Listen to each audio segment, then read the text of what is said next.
Today we are going to learn how to bold. So bold is making letters, words or numbers, lines a bit thicker. Okay? So how do you bold? You can either highlight the word and press the B here, or you can highlight the word and on your keyboard press Ctrl B. So now let's go down to examples.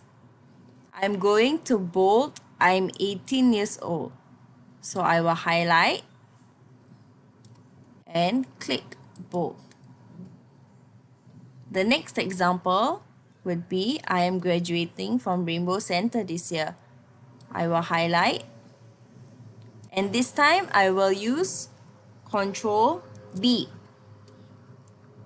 The last one, I will highlight and click Ctrl B.